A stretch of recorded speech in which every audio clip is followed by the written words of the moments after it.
I'll put the camera on me so like if we're live right now, it's not very awkward. It's not pointing at you. I don't mind looking awkward. If you are live, if you're listening to me right now, watching me on Facebook, I am just making sure that we are good to go, and then we'll get started on the podcast.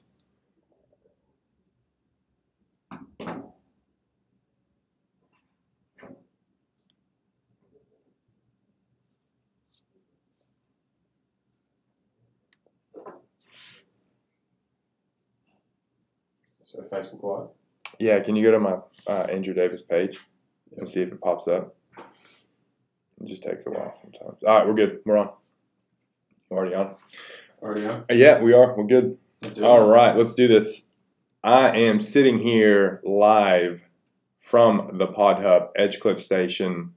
I'm sitting with Andrew Wild Physio Fitness. I met this gentleman at George Street Fitness First when I was the PTM. He was working at Momentum Physio, which was a physio clinic located inside of the gym in the city.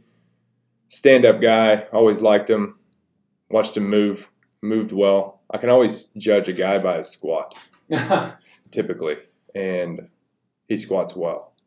So anyway, this is Andrew Wild. Wild, tell us what you're up to these days. Tell us what's happening in your life, all things Wild Physio Fitness. What's happening? Thanks for having me. Yeah. I've gone out on my own. So Wild Physio Fitness has been up and running for about 10 weeks now. So I've got a clinic in the city, in Sydney on Pitt Street. So inside the Marriott Hotel. It's inside a health club. So we've got a fully functioning gym, outdoor area about the size of a tennis court. I've got a pool, sauna, change rooms, and obviously a treatment room. So you got the works. I've got the works. I've got it all, man. So yeah, I'm really lucky. I stumbled across this place probably about 5 months ago, and I've been looking for space in the city for a while, and this literally ticked every box. So I just jumped at the opportunity. Are you 100% on your own now? Yeah, 100% on my own. Sweet. So, did you get outfitted? I didn't really, to be honest, I didn't really need to because the health club already had everything I needed. So they had a previous physio in there? No physio in there. So how it works is I rent space within the actual gym. So I rent the room and I have full access to all the facilities. So what a great idea, because honestly, if I was on a trip, and people deal with ailments all the time and it doesn't just stop their daily life. If you're traveling for work and you're in Sydney and you have an issue, there's a physio there. Exactly. Yeah, exactly. And location-wise, it's perfect. Right. It's really close to Circular Quays, close to Martin Place. So where do you live? What area? I live in Neutral Bay. Oh, that's perfect. It's literally 15 minutes door to door for me. So I'm pretty lucky. Have you always been in Sydney? No, grew up in Wagga Wagga. Wagga Wagga. My sister-in-law is actually there right now. She's a neurologist. Yeah, right. She's doing her rounds right now. Okay. So she's there for like 6 months. Yeah, it's got a pretty big sort of medical community down there. Pretty cold right now in there, isn't it? Cold in winter. Yeah, it gets down. Some days are under 10. I keep forgetting it's summertime. Yeah, it's summer. I'm still like in the States in my mind a little bit.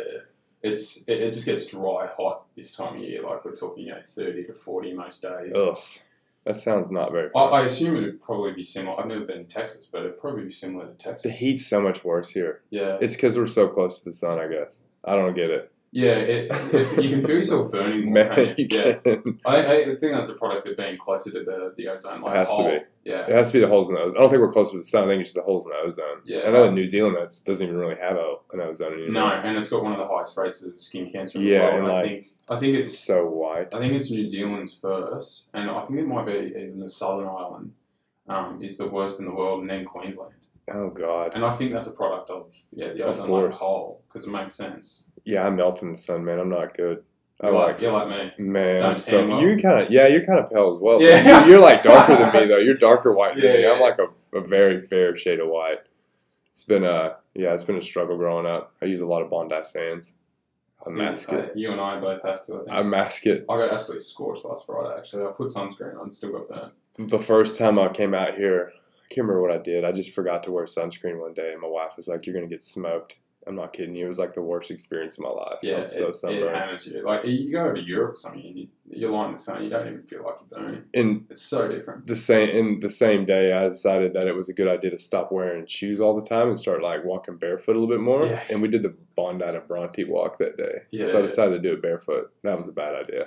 Yeah, how'd you go? Burnt feet? I was scorched, and then I was on my way back. We had already walked all the way, and we were walking back to Bondi, and I stepped, and like I felt this like little squish. Oh, and I was like, I must have stepped on something. Like I thought I stepped on like whatever, like something squishy, like a ketchup packet or something. I looked at the bottom of my foot, and it was the biggest blister I've ever seen. It was like I had like new pad of foot, like a new pad. I've been there. I played tennis years ago. I played tennis barefoot it was a reasonably sunny, hot day. And same thing, just like huge blister under me. You don't realize it either. And and then I tried to put my sandals back on, and like the rubber on my sandals made it 10 times worse because then it was like friction, and then it made it worse. And it was like 2 days of not even really walking. I think I took 2 days off work after that. It was really stupid of me to do that. It was because I had gone to I started doing some calisthenics. And the instructor was really wanting me to, he was really having us doing trigger point on the bottom of our foot, showing us how tight our feet are. Sure. And he was like, you need to walk barefoot more. He's like, you use too many shoes. He's like, you have too much cushion. He's like, you gotta use your feet. Anyway, that was a bad idea. I tried to do it all in one day. Just load it up all in one day and pay the price. So going back to you going out on your own, what was the reasoning on why you left? Or you don't have to go into detail obviously about this. Why did you have the ambition to do your own stuff? Do you have a different philosophy, or do you have a different outlook on physio treatment than some? Yeah, I've always wanted to own my own business. So that was always obviously a reason why I wanted to go out on my own. But the other thing is, I think things can be done a hell of a lot better in our industry. I'm effectively what I'd call sort of more of a hybrid physiotherapist. So I'm a strength and conditioning coach and a physio. So I kind of merge both fields, and in my opinion, I get a hell of a lot better results than most physios because I merge it. And at the end of the day, if someone walks in my door and I get them stronger, right, normally they get better.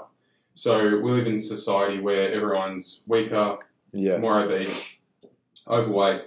If we get someone to increase their tissue tolerance through strength training, if we reduce the load slightly, depending on what they're doing, we get them to lose a little bit of weight and get them moving more, normally they will get better. So in my opinion, in the future, I think the whole world of, there's osteos, there's chiros, there's physios, and there's a lot of bad blood between a lot of those professions. And down the track, really, it should get to the point where there's more of a rehab consultant is the more that would be a better they all should term. Be kind of working together. Correct. Yeah. Right. At the end of the day, we're just trying to help people out that are in pain and they've got dysfunction or whatever, or wanting to increase sporting performance or whatever it is. But I think down the track, there really should be more of an integration to the point where, potentially we have more of the rehab consultant title rather than, you've got physio, then you've got... You all need to be working on the same... If you're working on the same person, you need to share notes. You need to talk, communicate. Yeah, exactly. Yeah. So I suppose I'm what I'd call effectively a hybrid. So I work, hence why I work in the gym. Yeah, right. I need the load. I need the equipment, and the beauty of where I am at the moment is it's a reasonably quiet gym. So it's a very sort of boutique, smaller amount of clients that are always in the gym. They have a CAT membership of 200. Right. So whenever I have a client in the gym, there might only be another 2 or 3 people there, which is great for someone that is of course, hates the gym. Sure. Or B, they're a little bit self-conscious and they might be a bit overweight and that sort of thing. So the environment's a hell of a lot better than, say, when I was at Fitness First. Yeah, right. It's so much. It's too much, man. Plus, you have trainers over there doing stuff with their clients. You're just like, what the hell?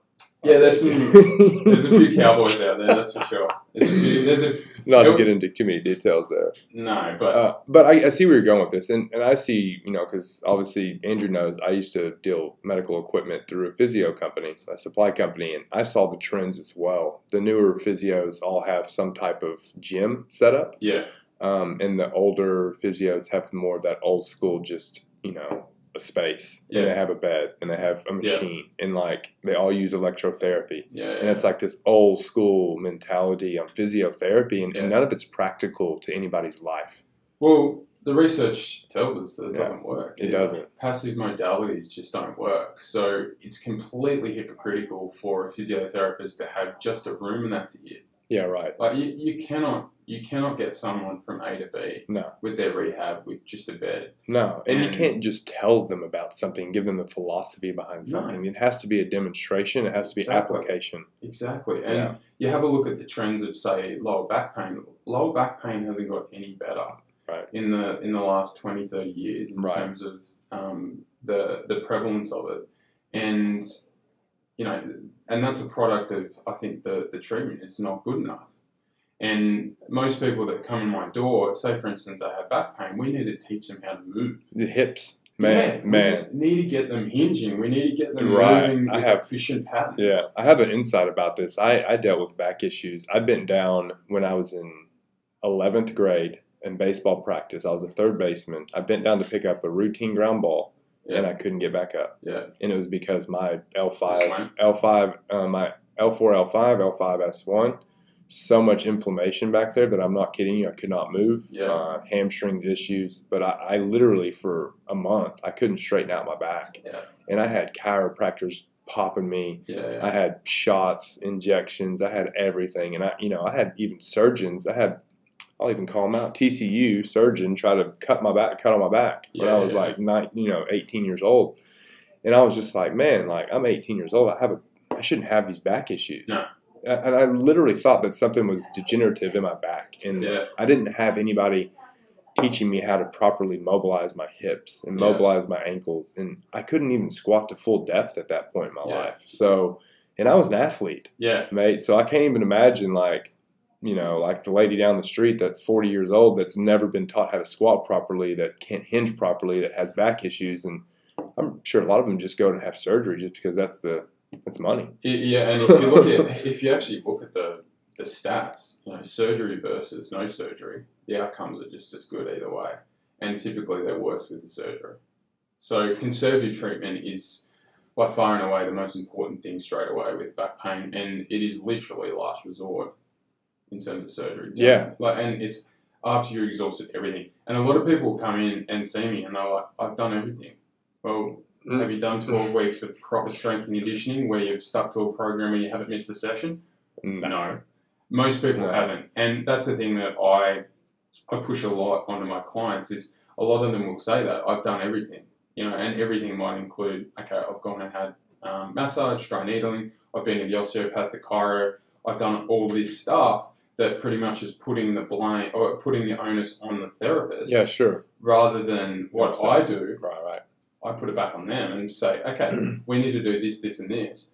I need you to move like this. I'm going to show you how to move. Yeah, right. But you need to do the stuff. You got to do it. You got to do the stuff. Yeah, right. If we lose 10 kilos, if you lose that amount of weight and we get you moving a bit more efficiently, you'll probably get better. Yeah. So you need to put the onus back on them and make sure that they realise that these passive modalities just will not work. You might get some temporary relief, but it's not going to make a long-term change. Yeah, it's like the analogy I've heard so many times and I've used so many times. If you have a leak, you have a 2-story house, you're sitting in your first floor, you have a leak coming from your second floor ceiling. You go up, you just start patching up the roof, like the ceiling, like you put duct tape on it, and you stop the water from coming to the first floor. Have you corrected the problem? Well, no. The leak's coming from your pipes in your second floor. So to get to the root problem, you have to go and fix the pipes. Exactly. It's the same analogy. Yeah, I use a similar analogy like a Band-Aid. Yeah, exactly. It's you exactly the same. Like a temporary Band-Aid that you're literally putting on to feel a little bit better for a period of time, and then guess what? You'll represent. That's what I was looking for. When I went to the doctor with my back issues, I coughed and my back went out. And I would go and I was thinking, okay, what kind of pill can I take? Yeah. What surgery can I have? What quick fix is out there? But to be completely honest with you, I had a CrossFit instructor, and this is how I got into CrossFit. My buddy opened a CrossFit gym in Texas. I had these back issues, couldn't squat properly. I was already a PT for 5 years, didn't know what the hell I was doing. I walked into this CrossFit gym, and I think like the first week I got hurt, and like my back went out, and like the CrossFit instructor, one of them was just like, "Dude, your hips are so tight." He's like, "I watch you squat." He's like, "You can't even, you know, your chest drops. You have bad ankle mobility." He's like, "I want you to do this hip mobility every day for 30 days.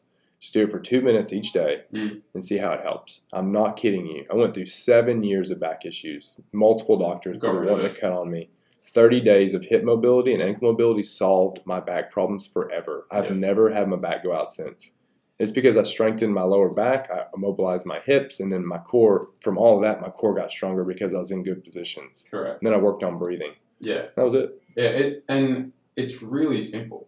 Very simple. That's the other thing, you know, people in my profession overcomplicate things. Every profession. Every profession, exactly. Validation. It's their validation. Strength and conditioning. Yeah, exactly. It's their validation. A lot of the time people overcomplicate things because what it does is it makes the client a little scared and they think they need the help of that practitioner. Yeah, it's tips and tricks on selling. It really pisses me off because, and this is another way that a lot of physios and chiros work, is they create this little bit of fear. They tell their client that they might have, you know, their hips out, which is bullshit, or they have a big scoliosis or something like that, and then the client thinks, oh shit, I have to go back regularly to stay in line, or I need help regularly to maintain my posture, blah blah blah. It's crap. They're normal ailments, probably. They're normal ailments. Yeah, exactly. Like scoliosis, there's no such thing as a perfectly straight spine. Yeah, exactly. I had this girl in the other day, and she came in and she's like, "Oh, a few years ago I went to a doctor, and he told me that I'm going to need back surgery." Jesus. How old was she? She was about 28. Oh. Had a scoliosis. That's why. Anyway, she shows me the scoliosis, and it's literally like 5 to 7 degrees skull. Like, not bad at all. Like, I had nearly had that amount. Yeah, right. And she was convinced by this doctor that she needed surgery. And I'm like, well, no, you don't. And Lamar Grant, do you know who that is? The name's ringing a bell, but not positive. He's the first guy to ever deadlift 5 times. Yes, I do know who you're talking about. And he has a marked scoliosis. Like, I'm talking like, I think it was about 10 to 15 degrees. Yeah. And they say once you're sort of hitting 15 degrees or more, you potentially are symptomatic, where, you know, in your adolescence or early 20s, you might have some degree of surgical intervention. And looking at a guy like that, he's literally the first guy to ever do that. He had a scoliosis. Does he have a Netflix documentary, Bigger, Stronger, Faster, or something like that? I'm not aware of that. Okay, I could be wrong. I could be mixing him up with another Bell. Yeah, he has a brother. Anyway, there was a documentary that came out about steroids and powerlifting and all that. Yeah. So they create this hysteria and this fear, and from there, it's good for business for them. Yeah, because what happens is that client, rather than really probably only needing 2 or 3 appointments, maybe 4, they might go back for 12 or 15 or 20, or it means they're a long-term client for 4 years. They're a subscriber. Exactly. It does my head in, because I'm so tired of people going after subscription stuff and getting people on payment, just automatic payments just to make them a number. I'm so tired of it, man. Like, I'm so sick of it. Like, here's the deal. If you give good value, you have a good product, and you give a good service, you shouldn't have to worry about tricking people or getting people on payment plans or on subscriptions. Exactly. I get it. Like, if you have a service that's automated, it's a lot easier to do subscription. That's fine. But like a month cancellation notices and shit like that, like, man, that stuff drives me insane. Yeah, like, cancel at any time. Yeah, man. Like, my service, like on my PT platform, if you want to cancel like next week, like, you can do that. Yeah, like, I don't care. Like, if you don't want my service, then I don't want you. I don't want you to have it. Yeah, I completely agree. I'm all about value. Yeah, well, so am I. And you hit the nail on the head. Like, if you're providing a service and it's a good service, you're going to be successful long term. Abundance mentality, man. Yeah, like, if you get someone better in 2 appointments as opposed to, okay, they've been to 4 physios and they've still got an issue, they felt better temporarily with those physios, but you get them back after 3 or 4 appointments. Exactly. What they'll do is, it snowballs. They'll tell 3 people that they saw this guy. And he did, yeah. And he fixed me. I think they say if you have a good experience, you tell 2 friends. If you have a bad experience, you tell 10 friends. Yes. Yes, it's so true. It's so true. So word of mouth's huge in my industry. But, I am doing my own thing because I was frustrated. That's good. I was sick and tired of being told to do things I didn't believe in, but B, I just didn't morally have it in me to tell people that they might have something else wrong with their body when they just don't. Like, I've been told before by bosses to find other things wrong with another person. Yeah, right. With a person. You've told me this before, yeah. Which is just bizarre. Like, someone comes in with an ankle and you're getting told in meetings and stuff to have a look and see whether they need some work on their shoulder or their hip or whatever it is that has nothing to do with that injury. And I don't have it in me morally, ethically. That's good. To do that. And I just think it's complete bullshit, because the reality is that person wouldn't have even thought twice about their scoliosis or their shoulder before you say something. But then you create this fear, and then that fear creates a reliance on that therapist to help them. It's good for business, bad for morals. Exactly. Yeah. And I think that we have there's so many more businesses operating under the wrong way than there are the right way. Yeah. But I think the ones that operate the right way stick out. Oh, and really? They're the ones that are going to be around for years and years and years and years to come. Cream rises to the top. It always does, man. It really does. It may not happen initially up front, and then, people who do shady shit have some successes, but at the end of the day, there's no longevity in that. And I believe in the law of attraction. I believe that whatever you're putting out in the world is going to come back to you at some point, directly, indirectly. So you might want to get your shit straight out there. So let's move it into the fitness industry. So we both worked at the same gym. We saw a lot of the same stuff in the industry. I think that one commercial gym, whatever happens in one, is typically going to happen in most of them in the same common area, like in the cities or in the suburbs or whatever. But what are some of the trends that you see out there? What are some of the things you see that you don't like as far as personal trainers? Chopping and changing. Oh, yeah. Chopping and changing? From program to program. Man, I'm the worst program hopper ever, dude. I get so bored, but I know what I'm doing, so I feel like I can do that. But if you know what you're doing, but the same principles would apply. Yeah, exactly. You're right, absolutely right. Progressive overload, blah, blah, blah. Right. But I feel like, and this is the same in physio world as well. I think a lot of PTs and physios make a mistake of feeling like they need to add new cool exercises all the time. Make it fancy. You know, add a band or add something that's unstable or this. The band thing, oh my God, man. The banded squats, man, those are driving me nuts. Look, they have their place at times. Yeah. You know, bands are great for especially glute-based work and booty stuff, but I really get frustrated with the PT or the physio that tries to give out these ridiculous looking exercises that are really high level, but they seem like they're doing a lot, but they're not really doing that much. Like, at the end of the day, the programming, 80% of your programming should be pretty much the same. Man, I never saw anybody do squat holds. Yeah, just a normal squat hold. Yeah, never. Yeah, like with weighted squat hold, or just a body weight squat hold, man. I'd see clients, RPTs that are getting $100, $120 an hour from their clients, and they're having them squat with loads, and they're not even achieving a parallel squat. Yeah, pretty much unstable. Yeah.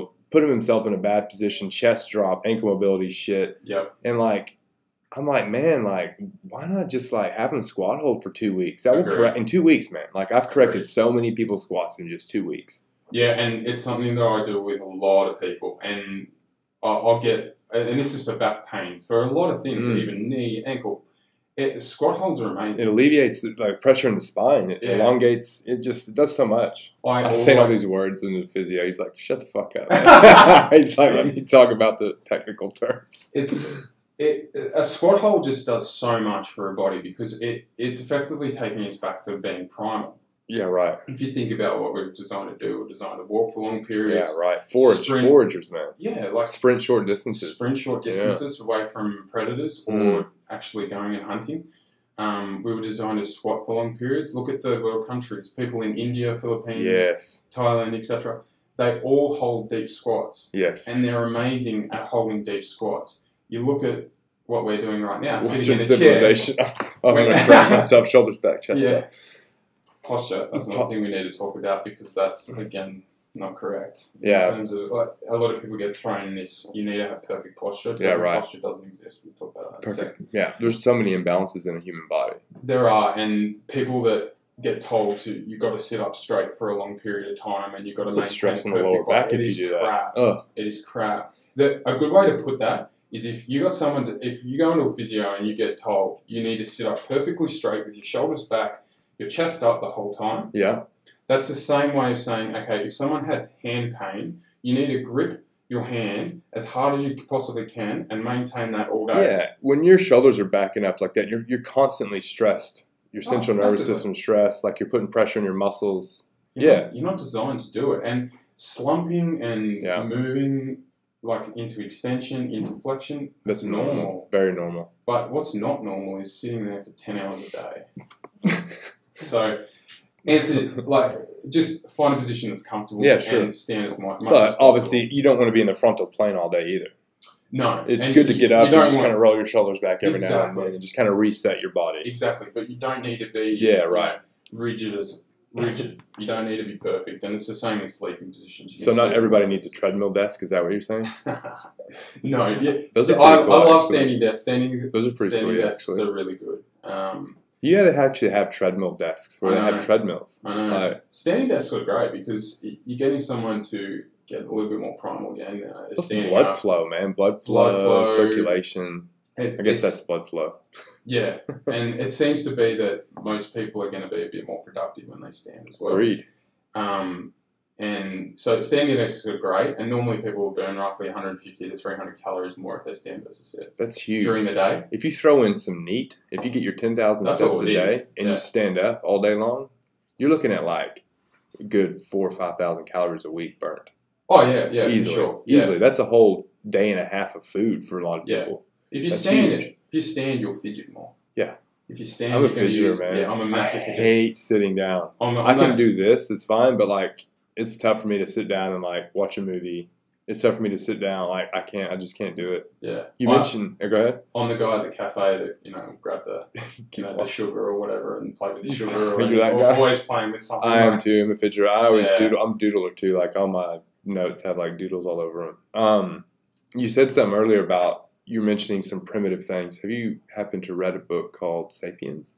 No, but get on it. Yeah, I really should. It's on my list. Man, get on it. I'm on the second round through it. It's a 15.5-hour ebook, or I'm sorry, an audiobook. Yeah. I'm halfway through the second round, and the second time through, you pick up on so much more. Yeah. But like he was saying, like we're foragers. We're not runners, long distance runners. No. We're not built to run long distances. Hunters We're built we're built to be foragers. One massive thing about eating, and this is totally off topic at the moment, but I'm going to go into it, is the fig tree.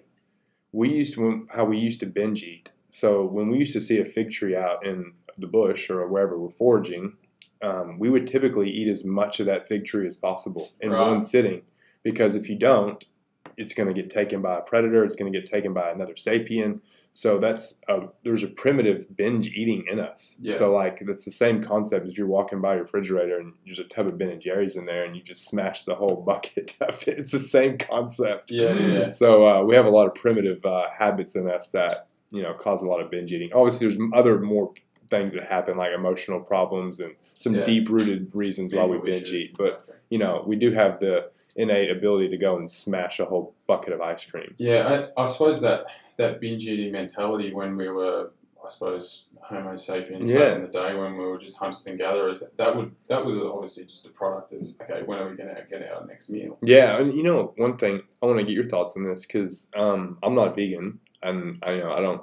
If you Thank God, I'm not. But I will say this. I am starting to eat less animal protein for every meal because I know that for a fact that as sapiens, we did not grow up or we did not start eating animal proteins for every meal. Like that was never a thing because it wasn't available. We had to work really hard for that food. Yeah. So it was like a delicacy. It was like a treat. Yeah. So when we ate animal meat, it was a treat and, it wasn't for every meal. We ate a very broad diet. It came from a very vast, broad, different range of foods, plants, berries, seeds, nuts, blah, blah, blah, blah, blah. So what are your thoughts on us eating way too much animal protein?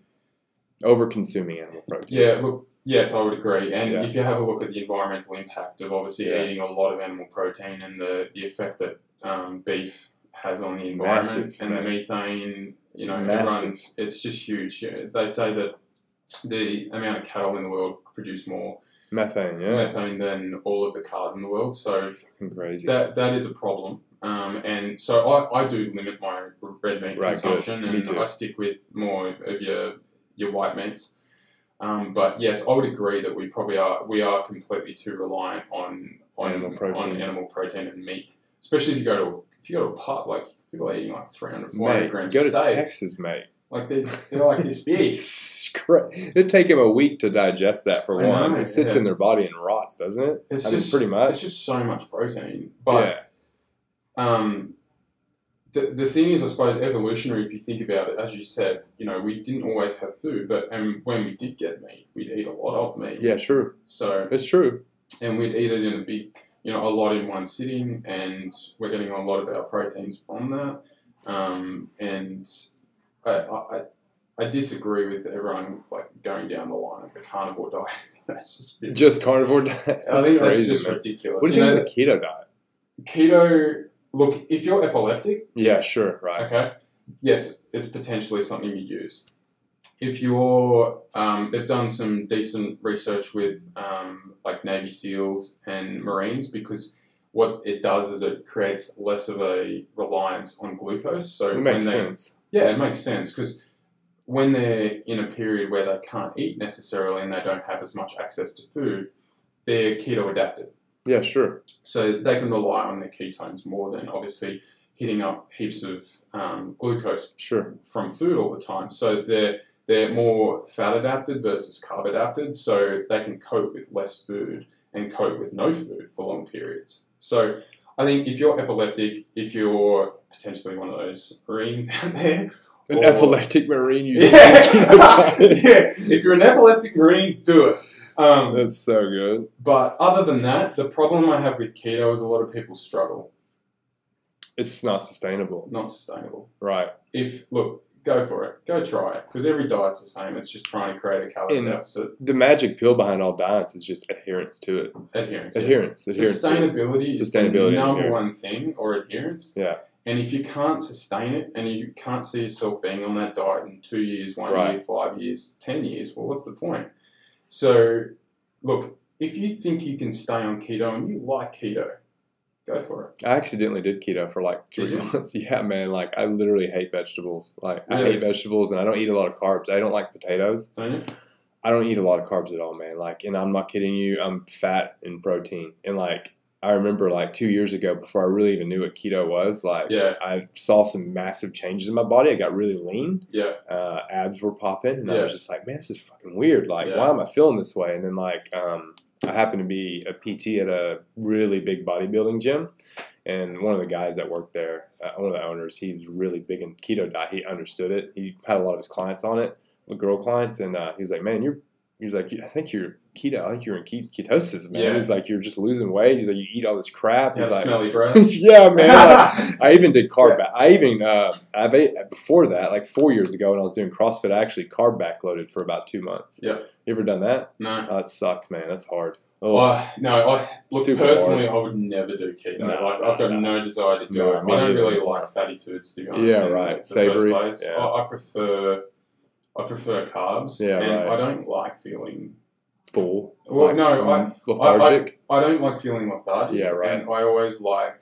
I like to break my meals up, so I I'm the same I way. eat regularly. I don't like feeling hungry.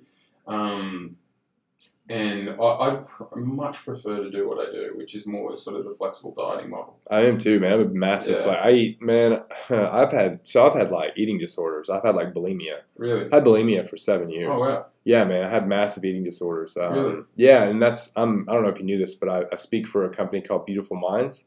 Oh, So I wow. go and speak to high schools about the dangers of social media and us comparing ourselves with people on social media. Yeah. Advertisement agencies using photoshopped images, Yeah. the manipulation of the mind, Yeah. and how it affects kids our age or kids their age, because the number one reason for death with kids 15 to 45 is suicide. Yeah. So a lot of that deals with us comparing ourselves to people and living up to these false expectations and societal standards that are set because of bullshit. And Yeah. it's very dangerous. We're living in a time in society where the rise of eating disorders is massive. Mm. The rise of bulimia in men is huge now. Yeah. Man, How old were you when you went through bulimia? oh man, I'm trying to think of the first time I actually chunked food up. Man, I was like 15 or 16 years old. So man. it was I dealt with it for teens 7. and Yeah, then man, I was like early 16, 17 years old, I believe, and it went into like my early 20s. And dude, I used to like eat food like in a restaurant and like go outside around the corner and throw up. 20s. Really? Yeah, man, like I had a Wow. really bad issue, and it was What- because I wanted a perfect body. Yeah. Well, I'm going to ask you. I did why. steroids. Yeah. I did Yeah. steroids before that. I got really freaking huge, massive guy. I was like 250 pounds, Which is big. but I wasn't healthy. Yeah. I didn't feel good. I was very emotionally. I probably had some mental issues, some depression. You know, I was just trying to live up to what I thought was being a man. You know what I Yeah, mean? yeah. Like be like the badass. And I was a good athlete. I had a lot of good things going for me, but like mentally, I just kind of wasn't there. Like I Yeah. just kind of like, you know what I mean? Like I just wanted to do a bunch of things to like make myself look better and feel better, and all that shit just equaled mental issues, Yeah. more and more problems. In the So pursuit of perfection. pursuit of perfection, I found You're a that. perfectionist. Yeah, big time, man. Mm. Massive perfectionist. Me So yeah, so like I wanted abs. I wanted abs. I wanted a ripped body. I wanted to be Yeah, able to take my shirt off. And I've always been self-conscious because of my skin tone. So like it was really cool for me to be able to take my shirt off and have a 6-pack and like a big chest and big arms. So I was willing to do steroids. I was willing to do anything to have that body. Mm. Well, whenever you eat and you don't really understand what you're eating and you don't know how it affects your body, you don't really understand the scientific part around caloric deficit. And I didn't Yeah. really understand these basic principles, right? And I was a PT, mind you. Like I was becoming a PT at this point, so like you would think that I should have known all this crap. Yeah. It just goes to show you that a lot of times it's the blind leading the blind out there. You know, because I wasn't mature enough to understand all these things, and there's so much misinformation in the industry that I literally didn't even know where to look. Yep. So I'm just like, man, what the hell am I going to do? So I just developed this habit where, like, if I ate too much and I felt like shit, I would just go throw up because I know that I would feel better after, and like that food wouldn't absorb as fat because I'm had this like mentality of fat. Mm. Like I can't eat fat. I can't, you know. And if I eat food, it's going to make me fat, like a Snickers bar, whatever. Well, it wasn't until I really like maybe like 5 years ago when I started understanding what an actual caloric deficit was and how easy it was to lose weight that like I was like, man, I was just doing more damage to my body than good. Yeah. And I can't imagine how many people are out there dealing with issues like anorexia or bulimia or just eating disorders in general that have just misconceptions about how weight fluctuation works and how we lose and gain weight. Exactly. Oh, there's so much misinformation out there, and I love guys like yourself and James and Darren and these guys that are just, they're not peddling bias. Yeah, right. You guys are speaking science. Yeah, man. And there's no bullshit, and it's straight to the point, and it's telling people how it is. Yeah. You put weight on because you're in a calorie surplus. You eat too much. You eat too overconsume much calories, man. It's Compared very to simple. what you burn, you just exactly. eat too much, man. So the misinformation is a problem, and it's worse than it ever has been because of social media. And social media is like it's like a double-edged sword, man. It is. It's great for people like you and I and James and these guys that are peddling great scientific content, but the problem is anyone can have a voice. Yeah, it's true. Jenny, that's 35, that has an opinion on nutrition, can have an opinion. Yeah. Some people will listen. Well, look at Kim Kardashian. She was pushing out those suckers. Wasn't the sucker? I don't want to say Kim. I'm not sure, but maybe it doesn't surprise me. Snim and Snornashian. I don't want to say Yeah. anybody's name, Yeah. like celebrities, but And come after you now. yeah, I don't think so. The 2,500 followers on Yeah. there. But no, that's why I was. That's why I kind of attached myself to James and I really liked his ideology, and he was the first one that ever really, in my mind, that actually really did what he did. Like I think with his following and reach, I think other people have tried to do that without the reach and the following. Yeah. And maybe in not so much of a funny, banterish way, more of a real, like a scientific approach, and that's just kind of boring. You know what I mean? Yeah. Like the way he did it, he drops, the C word. I'm not saying that word on my Facebook because my Texas family would probably disown me. Yeah, I'm the same. I couldn't say that. Yeah, man. So I struggle to say fuck on camera. yeah, but I just there you did. But it's okay. But here's the deal. Regardless of how he speaks, his message is pure, and if you knew the amount of people that he affected on a daily basis, I think that anybody, if you talk down upon that, would be looking at it in the wrong light. 100%. Because regardless of what he's saying, his message is pure, and his reality is he's helping people. He's helping At a people, and massive rate. it's ethically correct yes. and morally correct. The only other person So the person that I really loved following when I was younger was Lane Norton. Lane Norton, yeah, man. Lane Norton made a big change in my life, purely because he didn't talk any shit. Said it how it was. He was a big influence, and James is similar in terms of actually just speaking no crap.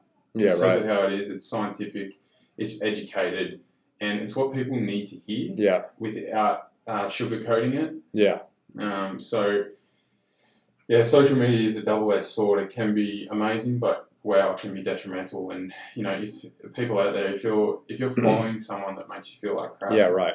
as in people that are posting selfie after selfie, and they're Man. they're in that 0.5% Man. of genetics in the world, Yeah, right. and they've got great rigs, whatever. Who Or they're cares? cheating, Or which they're is cheating. which is a lot of the time. Exactly, or they're cheating using steroids or whatever it is, or they're using Photoshop. Man, Photoshop's crazy. Yeah. Like, it's the amount of what you can do with a photo now is I mean, we were literally just talking before we started this live about all the apps that we use, but we use the apps for like building videos and putting out content, rich content that's free. Yeah. We're not trying to like manipulate the way we look so we can get a desired response. Like, we're just like manipulating the video to where it looks cooler. Yeah. Exactly. We're not manipulating our bodies, but like most, but like a lot of those people out there that are, massive followings that are pushing out supplements, pushing out supplement codes and trying to get you to buy their products, man, cheating, photoshopping, and then there's like the 24-year-old business coach guy. Yeah. That's like, I've seen that on the right. The ones I love the ones on Facebook. It's like how to create my God, a PT they're business 24 online. years old, Yeah. man. Like, these guys, like, I'm sorry. Like, there may be some 24-year-olds out there, 25-year-olds that are even under 30 that are very successful, that built businesses, but come on, man. Yeah. Unless you've built a business, you've employed people, you've done it, you've taken an idea and you've turned it into a business, into a very profitable business. You have no business coaching people how to do stuff. No way. Unless you're just like a great PT and you're coaching people on movement. That's different. That's but like, I see all these business coaches that have gone online, had a little bit of success, they're making a couple grand a week, and now that's just like they're selling their business secrets to people. Guess what? Rich content that's worth anything should be free. 100%. Agreed, yeah. 100%. And you just got to know who to follow. That's the biggest thing. It is. I think the easiest way to do that is find someone that you trust. Yeah. And have a look at who they follow. You should really vet. You need to use some heavy vetting. That's not heavy petting. Heavy vetting whenever you are watching people on Instagram, because we're comparing ourselves to the people we're following and the people that we're seeing every day. Regardless if you think you are or not, we're subconsciously comparing ourselves to them. Oh, massively. You've got to question everything as well. Yes. You have to question Skepticism. everything. Look at everything with skepticism. If you go to a PT, if you go to a physio, if you go to a dentist, whatever it is, question it. Yeah. If they say you need to do this, ask them why. Why? What's the reasoning behind this? And to be honest, most people, if you ask them why, they might struggle to tell you exactly why. Right. You'll know a good coach or a good physio or a good dentist or a good doctor or whatever if you ask why and they hit the nail on the head and they tell you exactly what it's like, what you need to do, why you need to do it. Right. That's the difference. Yeah. My father-in-law is a dentist, and I've never had a better experience with a dentist in my entire life. Yeah. I'm not kidding you, every time I've gone they're looking good, man. No, it's the same thing as earlier. Like, when you go to the dentist, at least in my experience, every time I went to the dentist to get my teeth cleaned, it was like, oh, you need this, this, and this. They come back with a freaking portfolio of shit that I need to do. And, like, I get it. Like, my teeth aren't perfect, right? But, like, I'm not dying, and, like, I'm not losing them. And, like, I go to my father-in-law, and, he tells me the truth. He says, you're brushing the wrong way. You need to do it this way.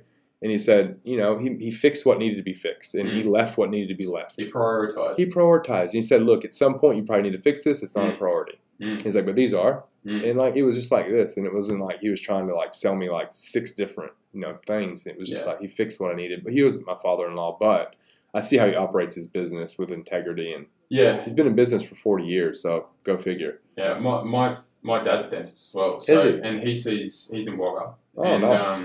He he sold his business June this year, and he's seen it many times. People. He sold his business? No, he sold his business. Who did he sell to? He sold to a guy in Wagga. I was gonna say Yeah. corporate. My father-in-law just sold his dentist practice like 3 or 4 months ago. Oh, really? Yeah, after 40 years, like Yeah. he sold it to a corporate company. Yeah, I think Dad was maybe 35 or 36 years. Oh, and nice. sold. So, yeah, nice. But he's seen it a lot where people come in and they've seen other dentists and they've been told you need like 3 or 4 fillings. Well, do you really need You need a 3 or new 4 grill. fillings? Yeah. You need double braces. You need whitening, you need this, you need that. You know, it's the same in any industry. A lot of people will try and push their product or push something onto someone so they make a bit more money. I can't stand that, man. Like Yeah. it's such like I believe in the law of attraction. Like honestly, like if you're that type of person, you may have some success, but it's gonna run out. You know what I mean? Eventually, like karma will get you. At one And you point. prefer, yeah, right. Yeah. Or you may get capped. Yeah, You may screw the wrong person over. exactly. You never know who you're messing with out there. So, Oh yeah, I have some more questions. Let me look at my notes, my cheat notes. I'll flip the Your cheat camera to me, notes. so it's not always on you. Let's see. We already talked about that. Oh yeah, thoughts on. I won't say it, but you did a post on it the other day. Thoughts on group training. yes, I did. I think I saw the it was post. yesterday, actually. It started with an F, but we're not going to go into the details of the rest of it. You did put F on there, so I did mention that. That's Hey, okay. I did put an F there. I think everybody can kind of go figure what we're talking about. I was In Australia, involved with a Australia. group exercise company back home as well. It's very similar, just outside. Mm. So the same principles apply, and I don't care about talking about it because I have these same feelings and I express those to my clients whenever it's going on anyway. Group exercise. So we're talking about classes or any kind of group training that's very high participation on the customer side, but only 1 or 2 coaches.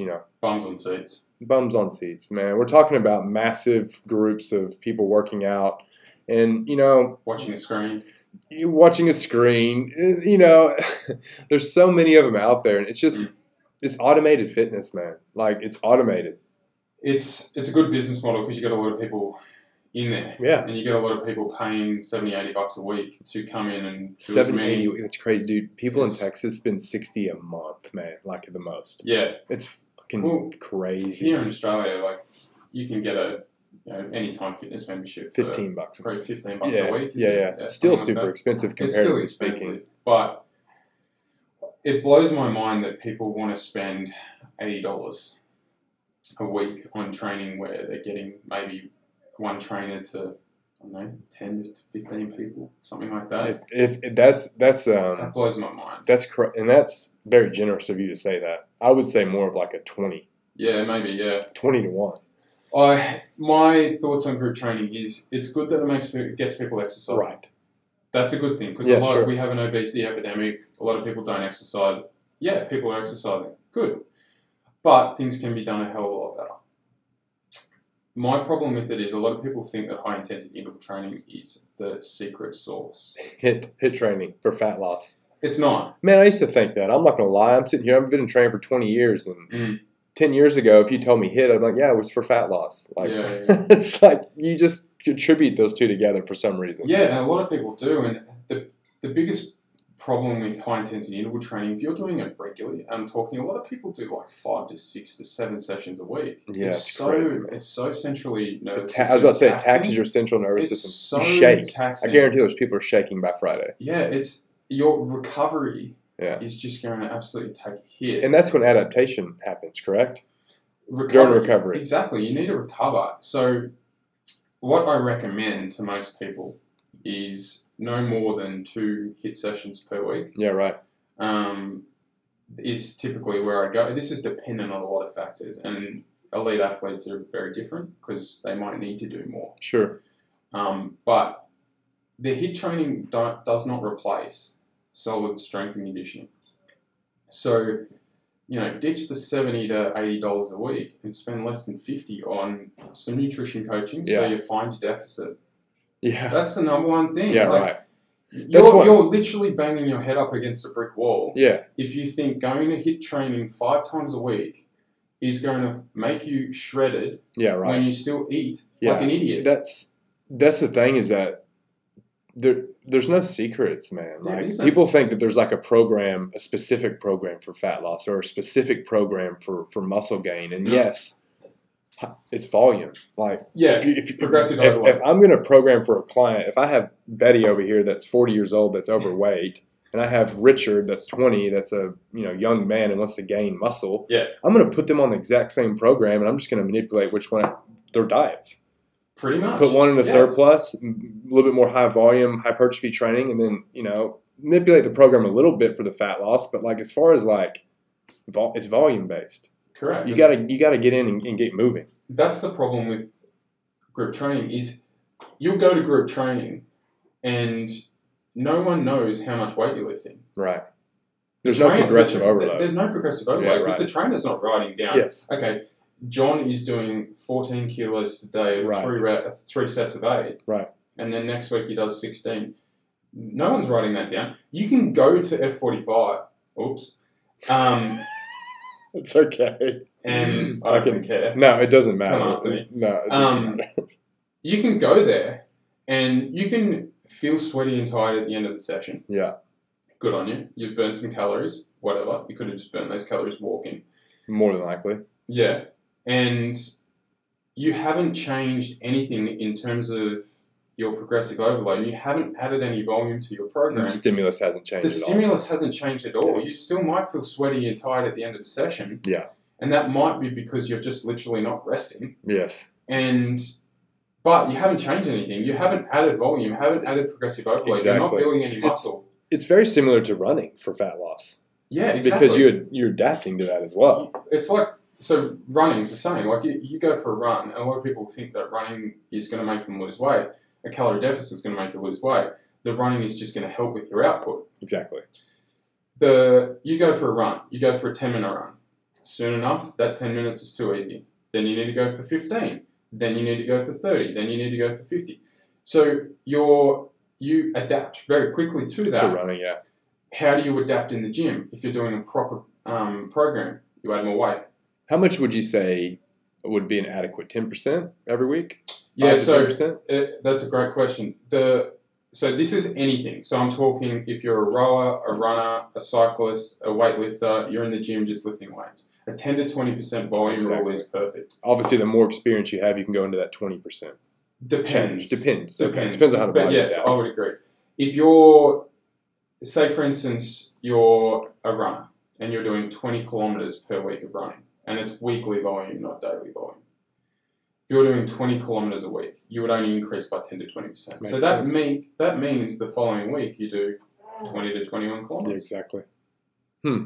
It's the slide maybe change. 22. Yeah, exactly. If you get to 22, you've done your 20%. If you go to 20% rather than 10%, that's increasing potentially your injury risk. I was just about to say. If you go above 20%, right, you're going to potentially get injured. Yeah. So I'll see it a lot. A lot of people come in, and running is the second most injurious sport. I've had this argument with so many people. I agree. I'm 100% agree with you. Other than football. Okay. So I'm talking rugby league, union, AFL in Australia.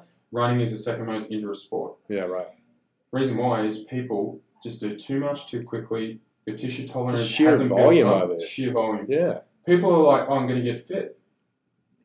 I'm going to go out and do 5 kilometers. I'm going to go run. Couch to 5K, bro. Yeah.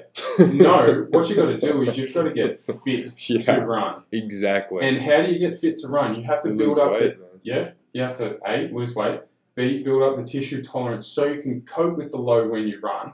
Because every single step that you take when you run is a little hop. Yeah, man. You need to be strong on one leg. Man. You need to know how to create force from the ground up. You need to be able to actually stabilize when you land on one leg. People will be like, I'm doing 30 kilometers a week. They come in and knee issues. They have maybe knee issues or they've got hip issue. Man. And I'll get them to squat. They've got absolutely no idea. Knees buckle in. They'll do a single leg squat and they'll fall over. I'm like, hang on. Every single step you take when you're running is a single leg squat. And then you're pushing off into a single leg bridge position and you're doing a little hop through your Achilles each. Man. And they're doing no strength training. Yeah, right. Get fit to run, not run to get fit. It makes sense, man. It makes total sense. It makes complete sense. And the big thing is you need to prioritize, if you're running, you need to prioritize single leg strength because it's a single leg exercise. Yeah. get strong on my leg, and typically your running will improve. And guess what else will improve? You're about to say cardiovascular endurance. Your cardiovascular endurance, and also your injury risk will go down exponentially. The other thing is people neglect. So when you run, every single step that you take, up to 6 to 8 times your body weight goes through your I was about to ask you about that. Yeah. It goes through your soleus. That's insane. So your soleus, so everyone I call it soleus. Either or. We know what you're talking about. It took me a second to figure out what the hell you were making. So your soleus is the muscle underneath your gastroc, so in your calf. So when people are really ripped, you'll see the muscle on the outside, that's your gastroc. Yeah. So it's full of fast twitch fibers. It's more of your power muscle in your calf. The one underneath it, your soleus, is full of more slow twitch fibers. It's more designed for slower, longer distance stuff. So every single step you take in running, 6 to 8 times your body weight goes through your soleus. Wow. Through your quad, it's roughly 2 to 4, and through your glute, it's roughly 1 to 3. Wow.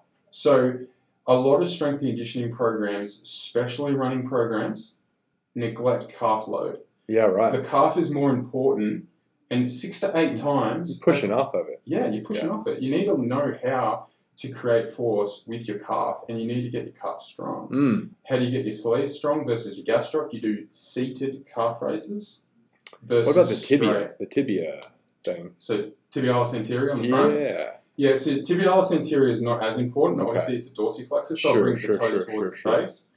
You would rarely do a lot of tibia work. So is it plantar flexion when you're going? Yes. Yeah, that makes sense because that's swimming as well. Yeah, so plantar flexion is where you're pointing your toes down like a ballet position. So when you do a standing straight knee calf raise, there's a bias on your gastroc. Okay. When you do a bent knee calf raise, there's a bias on your soleus. So runners out there, if you have calf issues, if your calves feel tight, if you have Achilles issues, do bent leg, seated calf raises twice a week. Mix up your rep ranges, get stronger. I was going to say rep range. High rep range, like 20? It's the same principles. I'll normally... Progressive overload? Progressive overload. Right. Calves typically can cope with AMRAP really well. Yeah. You can hit calves regularly, as in 3 or 4 times a week, and not be too sore. Exactly. And normally, programming-wise, it'd be 0 to 1 reps in reserve, so AMRAP or 1 rep in reserve. I'd mix up rep ranges from anything from, say, 8s to 20s. You could go all the way to 30s. It doesn't matter with rep ranges, as long as you're going to AMRAP, is the key. So, single runners out there, seated calf raises. Yeah, single leg calf raises, progressive overload, and seated calf raises as well, and that will make a world of difference. That's awesome, man. And I'm not a runner anymore. I did a half Ironman. That was my claim to fame with running, but if I ever start running again, I'm definitely going to be doing some calf races for sure. It'll make a massive difference. Let's see what we got here. Maybe a couple more. All right, we'll just, man, we've almost been on for an hour already. Have we? Yeah. Time flies when you're having fun. Yeah, it is. Where do you see the fitness industry headed? I really think there's a bit of a shift. I feel the shift. I hope there's more of a shift towards proper strength training rather than the group training. So, yeah, right. The strength training doesn't mean we can't do group training, but it's better strength training. How about smaller group training? Smaller group training, yeah. Ion's like that. The gym that I do some work with, they're limit the classes to 12. Yeah. Boom. Things 2 like coaches. that. 2 coaches, you've got 6 each. Yeah. So similar. So I do a class on Tuesday night with girls. I do five girls and no more than 5 girls. And I call it the glute group, and we do basically lower limb strengthening. We do full body stuff, but there's a focus on glutes. Progressive overload. There's 5 of them or less in a group. I teach them fundamental movements. We progressively overload. And Simplicity. It's simple. And girls love it. Yeah. It's camaraderie. They go because all of them go together. So they come, otherwise they might not do it if they didn't do it together. So I would hope that there's a bit of a shift from this high intensity interval training session to a proper strength and conditioning. More focused on progressive overload and more of a focus on teaching movements, not muscles.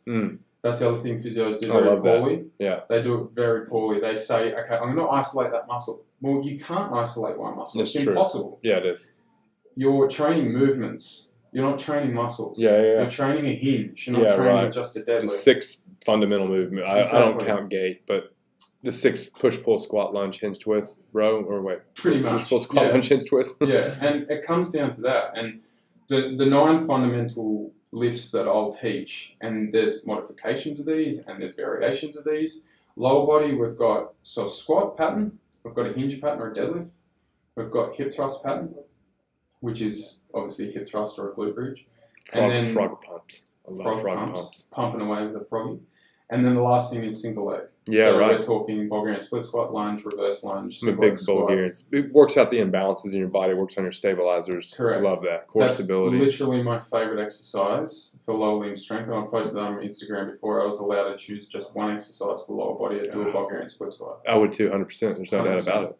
The glute load's amazing. It's unilateral rather than bilateral. What about upper body? Upper body, great question. I would go, with this day and age, everyone's sitting. I would say I would row. You would row? I would row. Huh. I would row over press. I would agree with that because in real life survival situation, you would find yourself pulling more than pressing. Like pulling yourself up onto something, getting away from a predator, rather than pushing them away from you, I would say. Potentially. I don't know, man. I see it both ways. That was a stupid analogy. The upper body is probably a little bit trickier. I would say for long-term health, I would say it's more important to press overhead. Agreed. Than to press horizontal. What about pulling? What if you're older and you need to pull yourself off the ground, though? To pull yourself off the ground? So push off the ground. More application and pulling. Yeah, I think this day and age, I'd 100% go pull as in a row, like a chest supported row or a single arm row or something like that. Okay. And then I'd go overhead press. So dumbbell overhead press or a barbell overhead press. Push pull squat is like how all my programs are based on. It's so simple. Yeah, it's super easy. Speaking of that shift, I see a shift obviously going to more of a online PT, people working out at home. I see a massive influx of people with the desire to work out at home, regardless of what they have, even if it's body weight stuff. There's so much you can get done at home. Oh, massively. You can literally go to Kmart, spend under $200, you don't home gym. Yeah, man. I luckily had some people who had some old equipment they were trying to get rid of, so I have like nice stuff like Alpha Fit squat stand, like some Olympic bars, some actual competition bumper plates. But I'm about to get some kettlebells. I already have some dumbbells. I have some booty bands. I have some resistance bands. But man, I've structured my entire workout program around my house. Yeah. And even my Olympic lifting I can do on my porch. Yeah. You can get a lot done. And yeah, man. I've got it's a 3-hour turnaround going to the gym for me. Like going there, doing my workout, getting done, coming back home. It's 3 freaking hours. Especially with a newborn baby. I've got adjustable dumbbells at home. They go all the way from 2.5 to 24 kilos. Oh, sick. What brand? I got shameless plug. Shameless plug. I got them from Kogan. Kogan. I don't know. Kogan's like this discount online store. Oh, really? I need to check it out. $240. Man, I need to find some. Hey, if you're out there listening to me and you're in Sydney, I need some bumper plates, 15 kilo bumper plates, and I need some kettlebells immediately. 16 and 24 kg for the wife. Nick Davis wants them.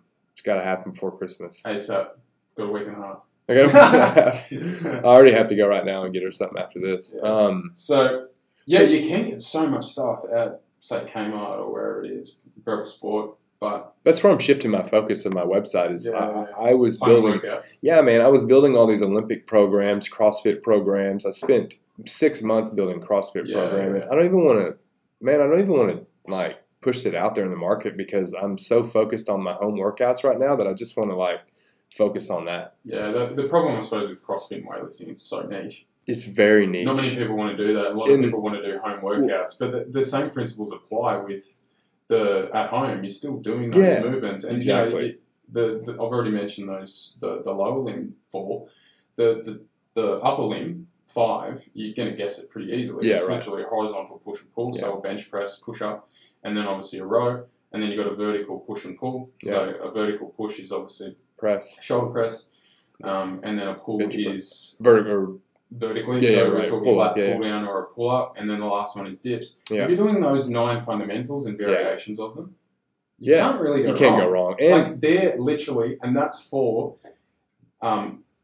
muscle gain Yeah. and also fat loss. We We don't need to even worry about fat loss. fat 'Cause loss is stupid. let the deficit worry about I know, fat man. loss and just progressively overload those 9 lifts in And then- 90 days. On top of that, like to make it more interesting and fun to give you variation, do some complexes. Like Yeah. my videos I've been putting out, I don't know if you noticed, like I'll put a band on and do like a 20-minute complex with my band on. Yeah. And I'm going to do one with a barbell today. And then I did one the other day at Coogee Beach with my Coogee. rings. Coogee. I went to Coogee Coogee. Beach.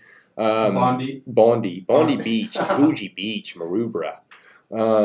But I went and I took my rings with me in a little bitty bag, and I had a band, and I did a body weight ring workout. And Yeah. dude, it killed me. And like, Yeah. it was like 8 rounds. It took like 15 minutes, and like that's where my fitness is headed. Like, Yeah, and then I yeah. do BJJ 3 days a week. Yeah. And then I Find swim. something that you like and Yeah, find swim. something that's sustainable because everyone's different. You know, Yeah. a lot of people don't want to spend 4 days in the gym. Well, don't spend 4 Don't days do in it. the And Don't spend 4 days in the gym. Spend 2. Yeah. Make it sustainable. Keep doing it for long periods, and then have a bit of fun outside of that. Yeah. And find something you like. I feel such better. as Brazilian jiu-jitsu, or I like golf. I play a lot of Man, I golf. do too. We need to play. Yeah, we need I'm it. bringing my Let's go sticks. out. I'm going to the States in 2 weeks. I'll bring my sticks back. Oh, but awesome. man, since I've been doing BJJ and swimming, and I've went from going 6 days a week in the gym to 3 days a week in the gym, if that, sometimes 2. I feel 10 times better. Yeah. I look better. Yeah. And my mentality's better, and I get so much more done. Yeah. Man, I mean, if you think about it, if I was working out 3 hours a day, the turnaround by the time I get to the gym, work out, come home, Yeah. 3 hours a day, 6 days a week, that's Non-sustainable. 18 hours, man. That's almost an entire day wasted. Yeah. A lot of it in just transit. It's And I wasn't getting the results that I should have been getting with the amount of time I was putting in. So I was overtraining. Like Yeah, 100%. massively. That's a lot of load, and a lot of people think that going to the gym will offset the amount of food that they're eating. It's not the case. Nah, you can You still can- overeat. You can easily overeat, and you might go to the gym for an hour and burn 300 to 500 calories depending on how hard you go, and you can eat a burger in 2 minutes. Man, it's so easy. So the first thing to do in any fat loss journey is figure out what the hell you're doing. Eat less, move more. Exactly, it's that simple. But Find don't your eat too calorie dose. less. Yeah. You can't eat too less because 10 to 20% of Yeah, the man. volume. It's the same If as the you- deficit. if you starve yourself, then your fat stores start burning muscle for fuel, correct? Correct. And then you're skinny fat. Correct. Don't be lose the skinny muscle. fat. And that's why it's so important Yeah. in a deficit to lift weights, because what are we trying to do? We're trying to maintain muscle. That's right. And you can actually build muscle in a deficit. Yeah, of course Yeah, you can. And it's more of what I call a body recomposition. Yeah, of course. As in, you're losing fat. You're not replacing fat with muscle or muscle with fat. That does not happen. It does Just not so you're happen. out there. So you know. The fat cell does not get replaced with Right. muscle. Doesn't The fat cell just gets smaller. I got into an argument with my college roommate about that. Well, we know, like, it literally just gets smaller. You can't, you're not like getting rid of the fat cell. It's just not exploding because you're in this deficit. Well, It's going away. It's getting smaller and you're building more muscle. So Yeah. a great analogy I often use is you're effectively turning your muscle or your leg from a Scotch fillet that's marbled full of fat into an eye fillet that has less fat. Very in it. lean. It's really lean. It's got heaps of muscle in it. You've got now less fat. Mm. The actual fat cells have just shrunk, and it looks better. It's tighter, and that's why the whole toning thing is just ridiculous. Toning is Yeah, literally just a glorified way of saying you've got more visible mass Yeah, because exactly. of less body Yeah, fat. yeah, right. So it's the same thing. You've literally just built a bit of muscle. You've lost a bit of fat, and you've actually shrunk the leg a little bit if you've gone from a Scotch fillet to an eye fillet. True. Because muscle is 15% more dense than fat, Makes so sense. the same mass of muscle compared to fat will occupy less space. I love seeing that analogy, like an actual visual, like Yeah. the fat and muscle. Yeah, How like much it's different it is. literally like a girl starts lifting weights with me for 12 months, and her legs that big. After 12 months, she's stayed the same in terms of weight because she's eaten roughly the same, and she's actually smaller in Yeah, it's terms of that crazy. leg because she's got body recomposition because Yeah, muscle's so dense. Yeah, right. The leg hasn't gotten bigger, and girls worry about getting bigger from weights. You're not going to get bigger from weights unless you eat a shit ton of calories and you're in a calorie surplus for long periods, or you juice and you start using steroids or something like that, Which is the case sometimes. which is the case. Yeah. And a lot of girls will see those Fitspo chicks online, and they're jacked and they've got a Dude. six pack. That is not normal. You're not supposed to have a six pack as a The, girl. the protruded six-pack and On the a girl. CrossFit girls. Yeah, I know. Mate, girls, That's our not genetics, wrong. hey, everybody out there, if you watch CrossFit, our genetics have not changed. We haven't changed. The girls, look at the girls 3 years ago in CrossFit or 5 years ago to compare to now. Mm. They got the bloat gut. It's Mm. GH, man. Oh, it has to be, because girls aren't designed to have a six-pack. You're designed to have some body fat on you so you can cope with childbirth. Makes sense, man. But like, If you're not getting your period, you need to Yeah. eat more probably. Yeah. It's kind of that simple. Like, if you're in a calorie deficit for long periods and your body fat is so low yeah, that you start not having your period, you probably need to eat more. Obviously, go and see a dietitian, chat to your doctor, but if you are so skinny or you have not enough body fat to have a period, you probably need to eat more. I need to eat more. Probably It's need pretty to eat simple. more. It's pretty simple. The body is literally going to find homeostasis. Man, I love that. That's a good place to stop and to start next time. I think so. Let's start next week. We'll talk about the steroids and Yeah, that'd in be the cool. industry, especially with the females. I see it way more with females than males now.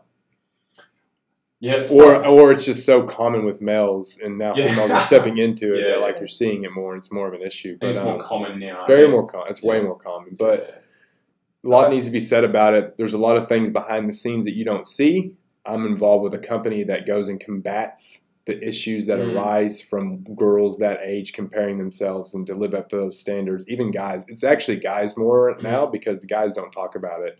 They're silent about it. The girls actually talk about it and get it out there, but guys don't. Anyway, it is an issue. We have a lot more to talk about with We Mr. do. Andrew Wild. So we'll be back next week, probably about the same time, same part of the week. Yep. I do appreciate you coming on, man. Thanks for having me on. It was great fun. Yeah, man. Checking out. We'll see you Facebook. We'll see you next time.